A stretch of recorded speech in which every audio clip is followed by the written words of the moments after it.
A very good morning to all of you. Today's topic is Masai. हम विश्व की जनजातियों में आज मसाई के बारे में पढ़ेंगे. मसाई, ये जो इमेज है ये मसाई ट्राइब को रिप्रेजेंट कर रही है. जो इसमें आप लोगों को देख पा रहे हैं ये उनके कल्चर को, उनके ड्रेसिंग स्टाइल को प्रेजेंट करती है. जो कंटेंट की बात करते हैं तो आज इस मसाई ट्राइब के लेक्चर में हम इनकी डेमोग्राफी पढ़ेंगे, इनकी उत्पत्ति पढ़ेंगे, इनकी लैंग्वेज पढ़ेंगे, इनका संगीत, इनका धर्म, इनकी डांस, इनका हाउस कंस्ट्रक्शन, कल्चर इत्यादि. जैसा कि हम सभी जनजातियों में ये पढ़ते आ रहे हैं तो ये कंटेंट आज के हम मसाई में हम पढ़ेंगे. एथनिसिटी, जिसे हम कहते हैं निश्चितता या आपका एक लोकल, जिनको हम कहते हैं कि समूह. तो ये क्यों मसाई एक एथनिक ग्रुप है? क्योंकि ये एक अपनी ट्राइब में जो मसाई कम्युनिटी जिसे हम देखते हैं वो एक समान प्रजाति और एक राष्ट्रीयता को रिप्रेजेंट करती है. And they should all speak the same language and are likely to have the same religion. समान भाषा होती है, समान धर्म होता है और समान संस्कृति को रिप्रेजेंट करते हैं. They have certain traditions amongst themselves. As mentioned previously, the ground is kept sacred. इनकी खुद की अपनी एक कभी कभी परंपराएं होती हैं और इनका जो धरातल है, जो ग्राउंड है, उसे पवित्र रखा जाता है, पूजनीय होता है वो. Maasai people are tall and have dark skin. They live the same way today as they have for many thousands of years. They are still hunter and gatherers. जो मसाई ट्राइब है उनका जो स्किन कलर होता है वो dark colour होता है और वो आज भी उसी अवस्था में रह रहे हैं जिससे हज़ारों सालों पहले वो रहते आ रहे थे. वो आज भी आखेट और संग्रहण करता है, एकत्रण करता है. They camp in one place and they move on. They know where and when wild plants are ready to harvest. इन्हें पता है कि कौन सा जो जंगली पौधा है वो उसे हार्वेस्ट, उसकी काटने के लिए वो रेडी है. Using sticks the women dig melons, bulbs, roots, tubers, nuts, fruits and leafy vegetables as they are in the season. मौसम के अनुसार जो भी कुछ वहाँ पे कंदमूल होते हैं वो उनको स्टिक की सहायता से, जो लकड़ी है उसकी सहायता से उसे खोद कर निकालती हैं. देन फिजिकल ट्रेट्स की हम बात करते हैं. जैसा कि देखा कि टॉल एंड डार्क स्किन होते हैं तो इनकी जो प्रजाति है वो है मेडिटेरेनियन एंड निग्रोइड. मीन्स भूमध्य सागरीय और निग्रोइड प्रजाति का मिश्रण है. इनकी जो कद काठी है, जो ऊंचाई है, वो 167 सेंटीमीटर से लेकर 177 सेंटीमीटर होती है तथा त्वचा का रंग हल्के भूरे से गहरा भूरा पाया जाता है. ये मसाई पीपल जो हैं, ये जो समूह हैं वो कीनिया और तंजानिया, जैसा कि आप मानचित्र पे देख पा रहे हैं, कीनिया और तंजानिया के बॉर्डर पे जो सीमावर्ती क्षेत्र है ये वहाँ रहते हैं और वहाँ पे ये कैटल रियरिंग करते हैं और ये इनका सोर्स ऑफ लाइवलीहुड है. The Maasai are continuously trying to preserve their own ways in an increasingly modern world. आधुनिक विश्व में वो अपने जो निरंतर प्रयास कर रहे हैं कि अपने समाज की परंपराओं को संरक्षित रख पाएँ.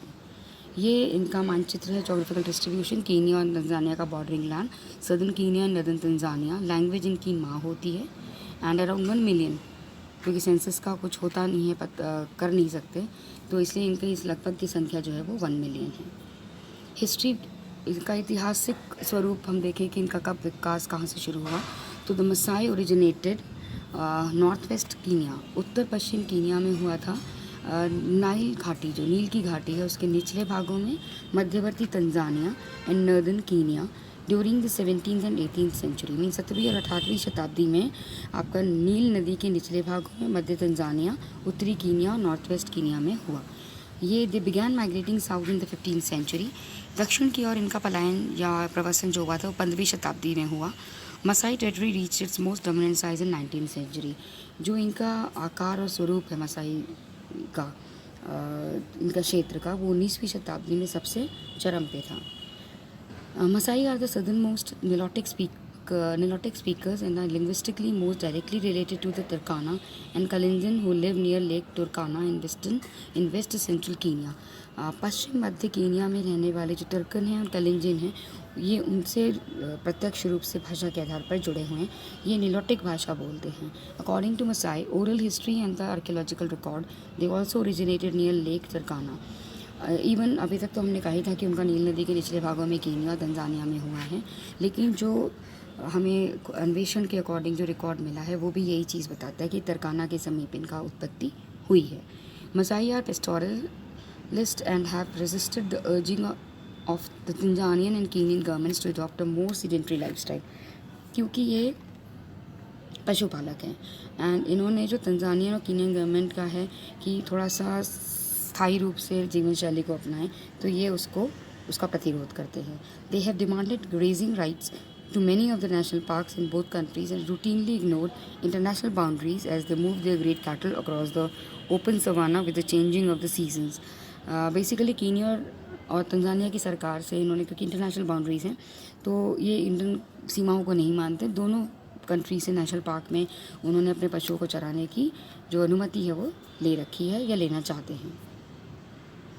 जोग्राफिकली इस मानचित्र में आप देख पा रहे हैं कि अपर नाइल वैली में है. Estimates of the population is 150,000 in Tanzania and close to 150,000 in Kenya. तो लगभग ये आपका 300 लाख के ऊपर इनकी पॉपुलेशन आती है. देन इनका हैबिटेट जो है, अगर हम देखें कि किन की लोकेशन क्या है, अवस्थिति क्या है निवास क्षेत्र की, तो जो अक्षांशीय विस्तार है वो 1 डिग्री से लेकर 5 डिग्री दक्षिणी अक्षांशों के मध्य है. जो ईस्ट वेस्ट इसकी चौड़ाई है वो 550 किलोमीटर होती है इसके क्षेत्र की, और उत्तर दक्षिण में ये 800 किलोमीटर लंबाई में है. लगभग ये 38,000 स्क्वायर किलोमीटर का एरिया कवर करते हैं, इनका जो टेरिटरी है. देन क्लाइमेट की हम बात करें तो ये उष्णकटिबंधीय है, उपोष्णकटिबंधीय है, और साथ में क्योंकि इसकी ऊंचाई है, पठारी प्रदेश है, तो इसकी ऊंचाई क्योंकि 1500 मीटर है, तो यहाँ की जलवायु जो होती है वो थोड़ी ठंडी होती है. Temperature is 18 degree to 30 degree Celsius, और रेनफॉल जो है वो आपका 100 सेंटीमीटर वार्षिक पाया जाता है. ये घटता हुआ होता है. They live in the Masai Mara. They are the African grasslands where many of the wild animals of Africa live, such as giraffes, lions and elephants. And what other animals can you think of that live there? Means क्योंकि ये सब tropical area है, forest area है, तो यहाँ पे giraffe, line और elephant है, और जो भी एनिमल्स जो है वो यहाँ पे सब कुछ अवेलेबल हैं, उपलब्ध होते हैं. देन कल्चर की हम बात करते हैं. Masai have a rich collection of oral literature that includes myth, legends, folk tales, riddles and proverbs. जब हम सांस्कृतिक इनके समाज की बात करते हैं और इनकी समृद्धिशीलता की बात करते हैं, तो इनका जो लिटरेचर, जो साहित्य है वो मौखिक है, साथ में जिसके अंदर क्या क्या सम्मिलित होता है, जो हमारी मिथ्स हैं, भ्रांतियाँ हैं, जो हम मानते आ रहे प्रथाएँ हैं, जो लोक कहानियाँ हैं, जो क्विज़ रिडल्स हैं, पहेलियाँ, और जो प्रोवर्ब्स होते हैं. तो बेसिकली ये इन चीज़ों से इनका साहित्य बना हुआ है. Then women are seldom at a loss for melodies and words. जो महिलाएं हैं इनको कभी भी शब्दों की या संगीत लय ताल की कभी भी कमी नहीं होती. And the Maasai also compose many songs. ये अपने सॉन्ग खुद बनाते हैं. Masai people wear large earrings and stretch holes in their ears. They see these large holes as beautiful. They wear necklace and headdress with lots of beads on men. Men wear these necklaces and beads too. Means men and women beads को पहनना पसंद करते हैं, necklaces और मतलब गले में और सर के ऊपर उसको पहनना पसंद करते हैं. और कानों में ये बड़े बड़े इयरिंग पहनते हैं, जो कानों के छिद्र होते हैं उसको बड़ा कर देते हैं स्ट्रेच करके. ये इसी सुंदरता का प्रतीक मानते हैं. लैंग्वेज की जैसे हम बात करते थे कि इनकी माँ होती है. The Maasai language is an eastern Nilotic language spoken in southern Kenya and northern Tanzania by the Maasai people, जो लगभग 8 लाख के करीब हैं. It is closely related to other Maa varieties जैसे कि Samburu, the language of the Samburu people of central Kenya, Chamus spoken south and south east of lake Baringo and Parakuyu of Tanzania. Means आपका Samburu, कमूस और जो पाराक्यू है Kenya और आपके Tanzania में बोली जाती हैं. The Maasai, Samburu, Il Chamus and Parakuyu peoples are historically related. ये आपस में ऐतिहासिक रूप से जुड़े हुए हैं. टाइप्स ऑफ आर्ट्स, जो हम कला की बात करते हैं तो किस प्रकार की इनके समाज में पाई जाती है समूह में. Maasai are best known for the beautiful bead work which plays an essential element in the ornamentation of the body.